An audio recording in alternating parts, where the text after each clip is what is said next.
Imperador bebê, Parlamento no poder, Guarda Nacional, revoltas provinciais, eleições do cacete, período regencial, Brasil Império, aqui no História ao Quadrado.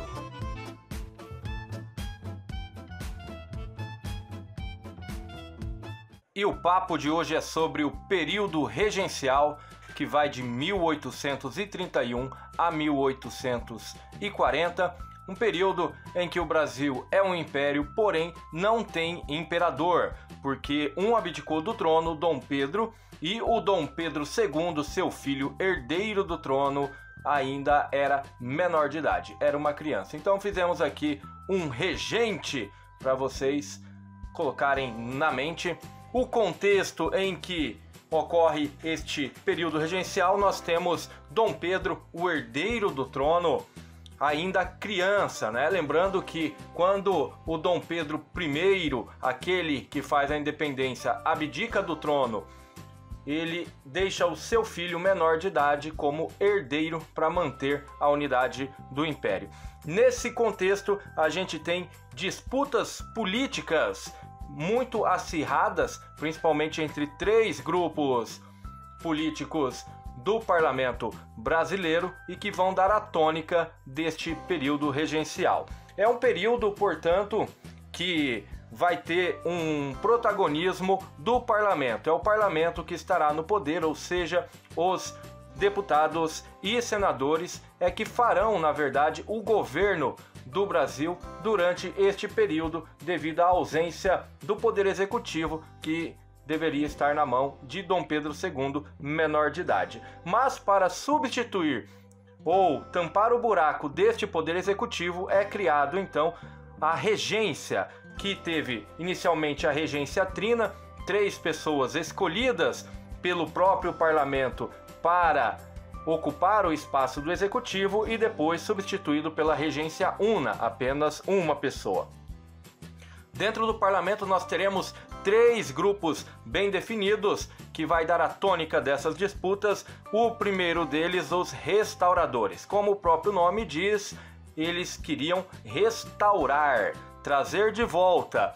Era um grupo formado principalmente por grandes comerciantes, portugueses e também militares, ou seja, pessoas que tinham uma ligação muito importante com o império e ainda com as bases portuguesas deste império.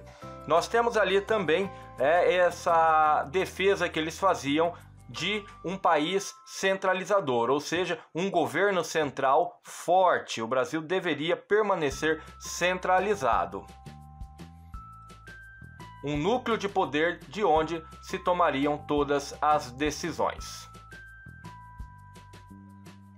Mas o detalhe, a cereja do bolo deste grupo, é que eles queriam o retorno do Dom Pedro, aquele da independência que já estava lá em Portugal. Eles queriam que Dom Pedro retornasse ao Brasil e ocupasse novamente a sua cadeira de imperador. Por isso, restauradores queriam restaurar o governo de Dom Pedro.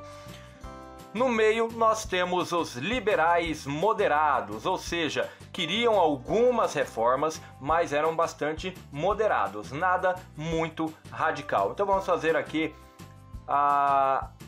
o símbolo dos liberais, que a gente ocupa no História ao Quadrado.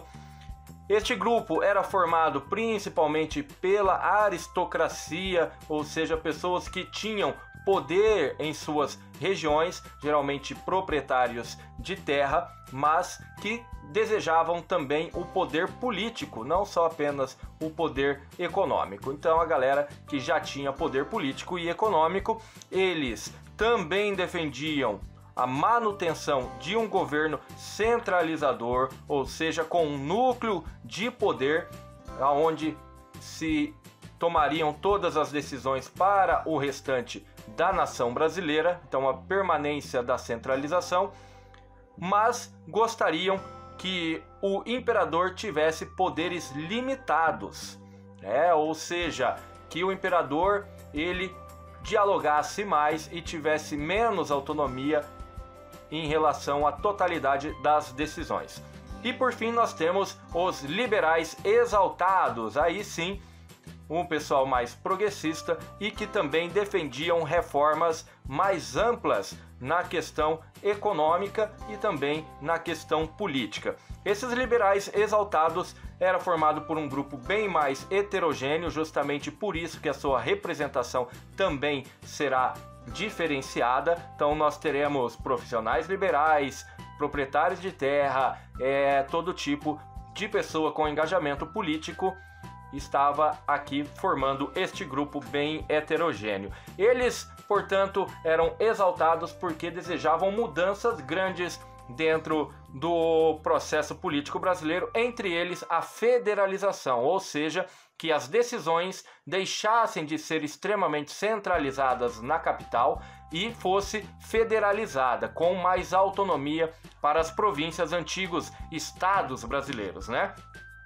E também, por final, desejavam o fim do poder moderador que foi criado lá pela nossa primeira Constituição de 1824 e que dava plenos poderes ao imperador, inclusive o poder de intervir nos outros 3 poderes, entre eles o judiciário e o legislativo. Então eles defendiam o fim do poder moderador. Dentre os acontecimentos mais importantes deste período regencial, que permanece por 9 anos, nós temos a criação da Guarda Nacional, ou seja, uma guarda, na verdade, que tinha propósitos de reprimir as revoltas sociais que estavam ocorrendo por todo o país. Há também a criação do Código Processual Criminal, um código que vai alterar algumas bases jurídicas do Brasil que ainda eram muito pautadas no direito português e dar também bastante autonomia aos juízes.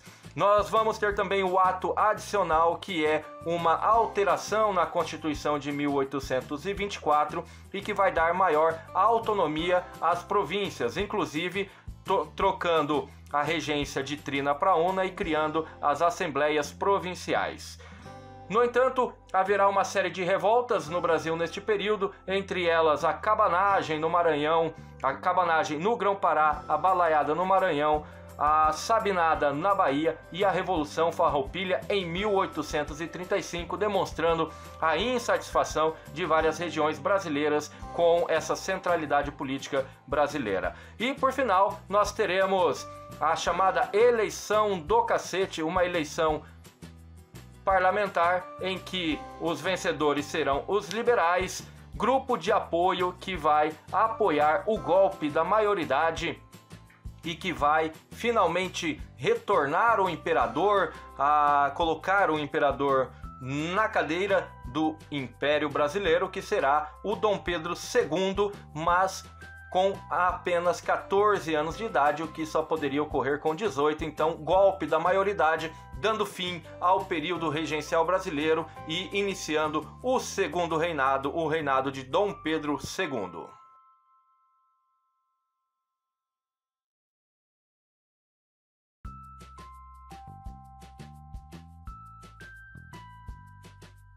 E aí, gostou do vídeo? Então deixe o seu like. Aproveita e se inscreva. E ative as notificações para não perder nenhum dos próximos. Acesse esse e outros materiais no meu site historiaoquadrado.com. Eu sou o professor historiador Giovanni Bernini. Deixe sugestões nos comentários.